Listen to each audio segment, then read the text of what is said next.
student. I was going to architecture, I was hoping. And I looked around, and on this hill was an old church. It was over 1,100 years old. So we went out in the yard around the church to dig in. Took about a scoop full of hitting that I figured out this is a rock mountain. That's why this church is still here. It was in perfect condition. Walls were about a meter thick. No mortar. The stones had been fitted. So after I broke my entrenching tool, I figured I wasn't getting anywhere anyhow, so I went in the church and went to sleep. And, well, we were there the next morning. There are the trucks again, and they take us to Strasbourg. There we, and this had to be now, I know it was Christmas Eve. We were then in Strasbourg. Meantime, we had stopped in other places up and down the Rhine River. We were really, I don't know if they were just trying to use up gasoline or if they knew, I know they didn't know what the hell they were doing, but at least in my opinion,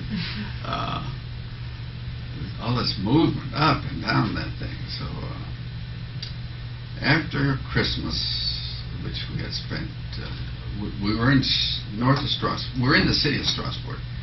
Then they put us out to a defensive position on the Rhine River where, I don't know,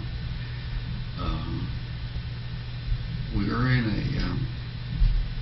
oh, this is an interesting thing. We were in a factory, we were barracks in a factory that had something to do with making propellers for the airplanes.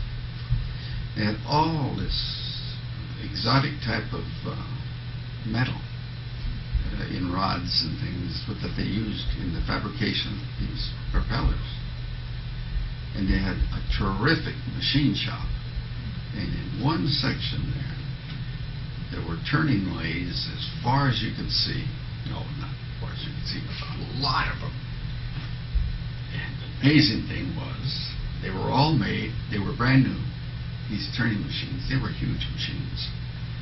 All made in Cincinnati, Ohio. Wow. What they had done, they had sold the machines in Cincinnati to somebody in South America. South Americans shipped them, and so our machines were making propellers for their airplanes to shoot down our boys. Irony at its best. Yeah. And I thought to myself, that doesn't make too much sense. Anyhow, we had a good Christmas dinner in that area. Hot chow. And then, let's see, from Christmas, day after Christmas till New Year's, is what, 6 days or something like that. Back in the trucks. Then we moved back a little bit north and west, and we were put in. We were put in a couple of little towns that we stayed overnight in, and then finally on the 7th, I think it was, of January of 45. Now it's now 45. We were dumped off at a little town called Hatten, Hatten, in Alsace. And you say you're a student, history student? Alsace was an old German province. Alsace and Lorraine were two provinces that had been disputed between Germany and France since 1870. Alsace was Germanic, and Lorraine was French. But they're like this, right? They're next to each other, but they might as well be a world apart. Wow. Neat, clean people, wonderful area. Lorraine was not that at all, dirty and scummy and stuff like that. Well, we ended up in Alsace. And what were the civilians like? Did you have much contact with them? well, yes, during the days, doing our duties, we ran into civilians all the time. And how did they respond to you? well, they they were happy that we were there. You see, what happened is that the Alsatians were sort of given a step up the social ladder as far as the Nazis were concerned, because they were really Germanic. They spoke even German. But then, as the war turned against them, they didn't have to serve in the German army until the war started to turn against them. And then before we got there, they had impressed all the young men and many of the older men. In fact, some of the guys that we talked to after we got captured were from that area. So they were happy to see us because of this impression, the impression of the German population. But it was funny. I remember going on patrol with a guy named Lutz, L-U-T-Z. Couldn't be more German name, would you bet. It was a Frenchman. It was an absolute Frenchman. And so that was an interesting thing. We were on patrol, and he pointed out where the Nazis lived. A veterinarian who was a Nazi, and da-da-da-da. And we were in Jeep. Myself, I was second company interpreter. They sent me with Lutz because I could converse with him. The Jeep driver and the machine gunner. And after we'd done our patrol, which was, designated patrol, Lutz took us to his house, and he comes out with a small bottle, couldn't have been that behind, of clear liquid Kirschwasser, which is brandy that's made from cherry. And they distill it twice, I think it is, and they kill all the color. It's white. And a couple of guzzles of that, and we could have taken on the whole German army. And it was so cold, it was getting cold that we were sort of taking off our overcoats. That kind of deal. But he was a nice man, and so we continued the patrol. And so, as I said, we ended up in this little place called Hatton. And Hatton was, the Rhine River sort of bends around like that. And Germany's up here, and Hatton's down in here. And where was I going with that?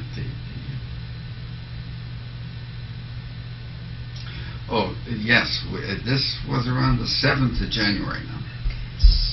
6th, I think it was, in the morning, early in the morning. We relieved some infantry regiments of the 79th Division. Oh, I know where I was going. The town of Hatton was behind us. Our company was put in a Maginot Line bunker. Yeah, you know what the Maginot Line was? A series of forts, and our company got this big bunker that held about 60, 70, 80 guys. I don't know. It was a big, big thing. And so we talked to the guys from the 79th who we were relieving. Oh, this is a quiet sector. Nothing's going on. Okay, it's fine. Satisfied us completely. Right. So what we had to do at that time was to run listening posts and patrols up and along our perimeter. We didn't know it at the time. Again, nobody told us anything. Some of the stuff I found out later. Some of the stuff became obvious. Our company was assigned a battalion front. That means we were holding down about 3 times the area we were supposed to be holding. Because a lot of the guys... Oh, one thing before this. Just as we started getting settled, they took, I think it was 2 men from every squad, and took them out and shipped them north to the Battle of the Bulge as replacements. So that left us short to start with. Then we were holding down this huge front. And we, as I said before, we were green infantry troops. We had no artillery support. in fact, our general was still in the United States. We found out that later. We had no medical, except for the battalion medical stuff. We had no tank, no anti-tank. We had one anti-tank gun. Our battalion, our company, our battalion had one anti-tank gun assigned to our company because it was supposed to be a nothing going on situation. So we were running patrols, and the first night I happened to be one of my lucky nights, I guess. I was assigned to the 79th Infantry guy, and he took me out and showed me where all the holes were. After that, I was the guy who knew where all the holes were. Because they didn't send two, they sent one. And I spent the next 2 days running guys in and out of those holes, because we were in a place, Hatton was on a high ground here, sort of a valley. There was a creek that ran down through here. And then there was a little town called Buell, which is over. And, but we weren't in Buell, we were in Hatton. And the morning of the 8th of January, I think it was, night of the end of the 7th, Germans started shelling us. Just, we didn't know where the heck it was all coming from. But we were under shelling from heavy artillery, heavy mortars, and they started sending troops against us with machine guns and stuff. And they told us it was a quiet section, and we felt, well, maybe something's not quite right here. So in the morning of the 9th, I think it was, the 8th night, our captain came up to see what was going on. And because they were also shelling the town behind us. And he got stuck with us. We were in this bunker. And on the morning of the 9th it was, something like 35 armored vehicles came out of this town of Buell, which was right across this river. And they weren't tanks, and there were some armored carriers and tanks and whatever you have that has wheels. We had one tank come visit us for a few minutes, and he said, "I'm getting the hell out of here," and he left. And our anti-tank gun that we had fired one round, knocked out one tank, and then the next tank fired one round and knocked out our anti-tank gun. So we had no anti-tank stuff. We had bazookas, but we are limited to 2 rounds, and that's all we had. We had 2 rounds. And then somebody lost the bazooka. We couldn't find the bazooka, so that didn't help. So it came down to infantry fighting against tanks, and that doesn't last too long. It doesn't work. They just shelled and shelled and shelled. And finally the captain ordered everybody out of the foxholes and to come into the bunker, because the bunker was safer. And they were just dropping ammunition everywhere. Just as we were coming into the bunker, a guy about 50 yards ahead of me, 30, 50 yards, a mortar shell landed between him and me, but closer to him. And he just got to the bunker and he dropped dead at the door, because the rounds had come up and got him in the back. And when I got into the bunker, sergeant said I could go to sleep. I'd been on duty for so damn long, I was looking cross-eyed, I couldn't see straight. And that night, then, it was very dark. Probably was only around 6 o'clock, because it was dark early. 7. The German sappers put a big charge in front of the door. The door was probably that thick of steel. that went into the bunker. And they blew it. And we walked out that door. It was such a hole. And this captain, about an hour before less, had been up observing, and he and another guy were in one of these towers, and got a direct hit from an 88. Captain lost his eye, and the other guy was killed. So the command passed to the staff sergeant,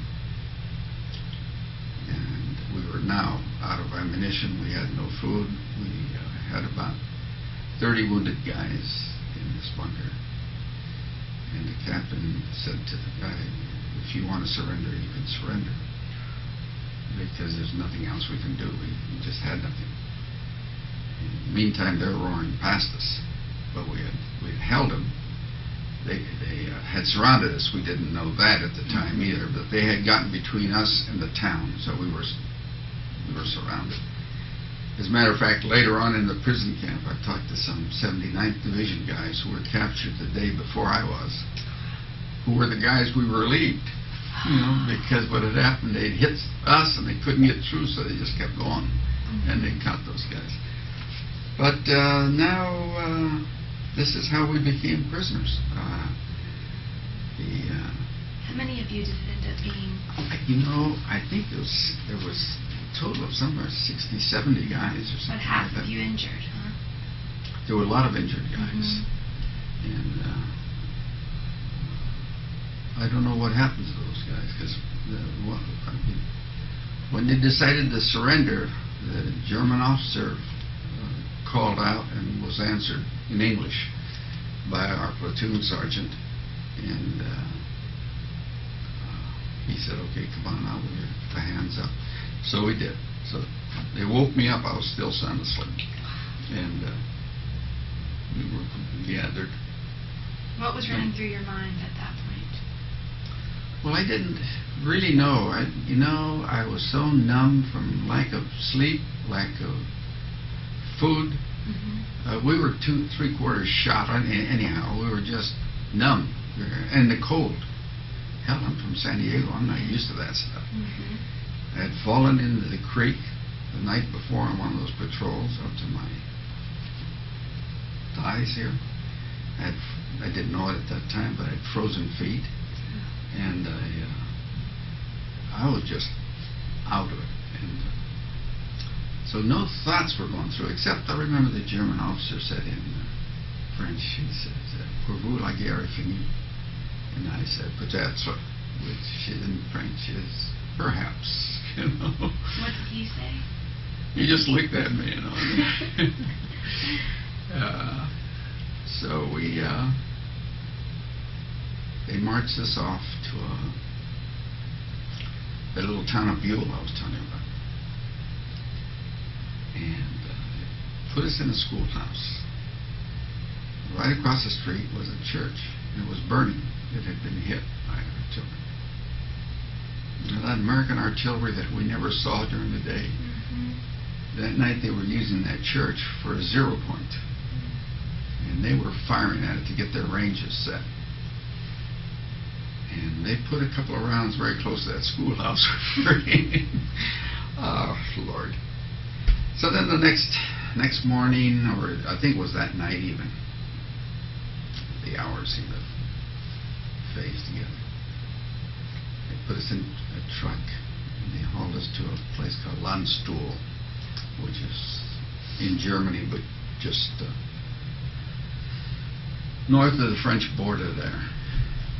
And we stayed there for about 2 days, I think, a day or two. And we started walking. We were walking north. I remember we walked through a town called Pirmasens. We walked through a town called Kaiserslautern. And we were walking toward some railroad that we were supposed to get some railroad cars. In fact, they marched us into the railroad yard, and we almost got on the cars, except the order came down that the train couldn't go because the bridge that we were supposed to cross was blown up the night before by the American Air Force. So we couldn't go that way. We had to do some more walking. So now you're walking. It's miserably cold. It's no food at all to speak of. It's hard when people have been on fairly good rations, and even though they weren't hot, they were K rations and C rations. We had nothing. And it's just hard on you. It's just hard.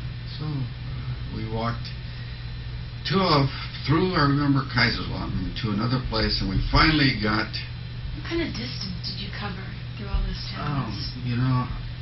Kristen, I couldn't tell miles, you. Right? It just was a long time. Yeah. I know it was an agony to walk it. It was mile after mile after mile, and yet it may not have been more than 30 miles. I don't know. It's I'd have to check a map and sort of see.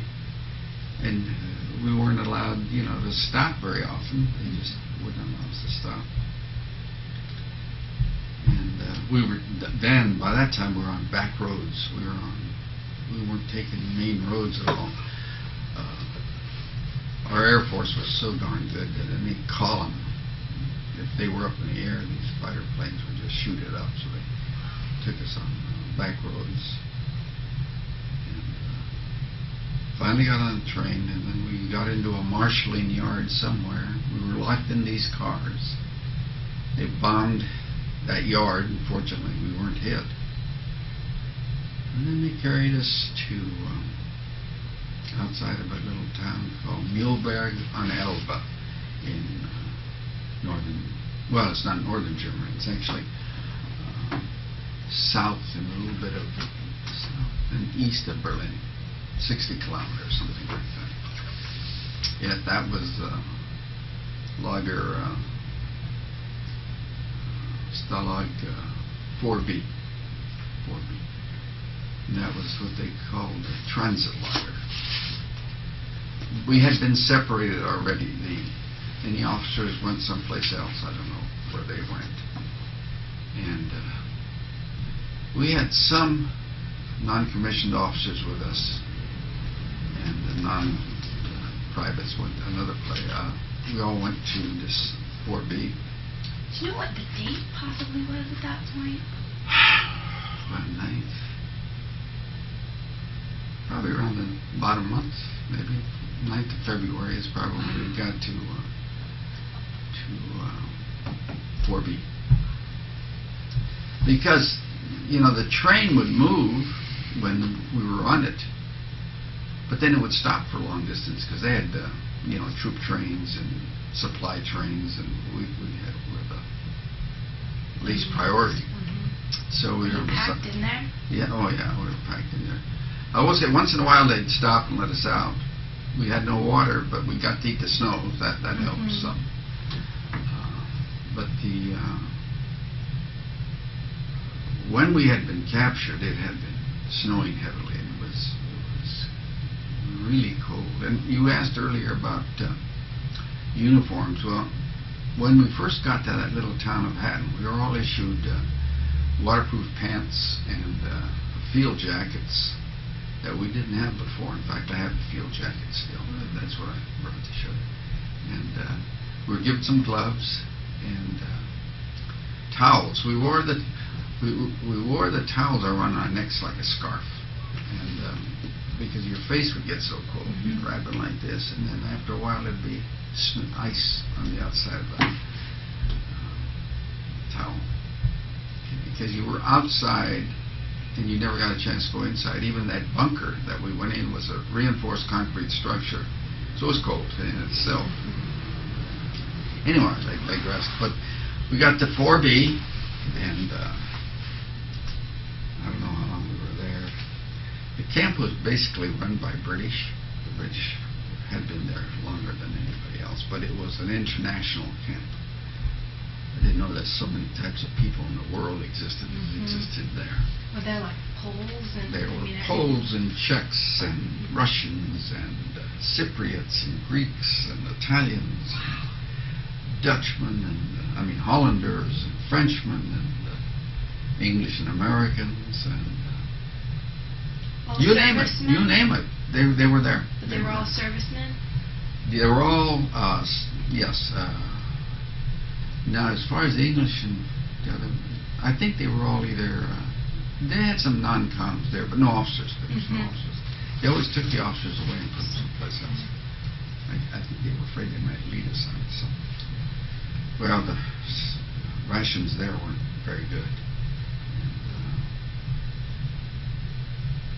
And then I guess I was there a week or two, maybe 2 or 3, and got shipped. What would you do during the day?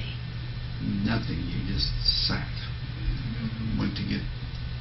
Sometimes it was a detail that you went out on.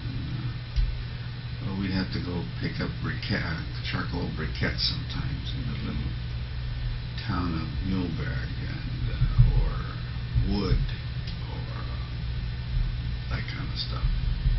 We had a wagon that we pushed and pulled, which was, by this time we've lost a lot of weight already. We're down. And the town was far enough away that it was practically an all-day chore to do all this stuff. And then we were a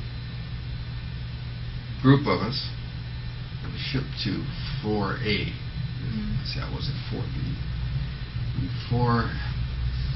4A was down below Dresden and past a little town called Pirna, and we were sent to 4A, which was where we went was a sub-camp of 4A. 4A was in Königstein, I believe, and we were in Bad Schandau. But the Germans used to do that. They had a major camp, then they had subsidiary camps that belonged to that camp. And went to 4A. And there we used to go work, supposedly, since it was a private first class, I was allowed to work.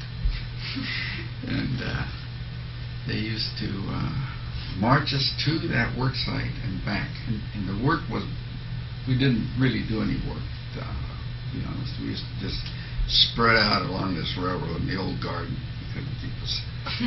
And he was a World War I retread. And but the walk to and from almost killed us every morning, every evening. And that's where I don't know what we were working on exactly, except it was a narrow gauge railroad of some kind, mine. I don't know. We were supposed to be putting sand and rocks under and ballast, to make the thing work. That's where I could see the trains that were running between Dresden and north. And, the Germans used to run, and that would be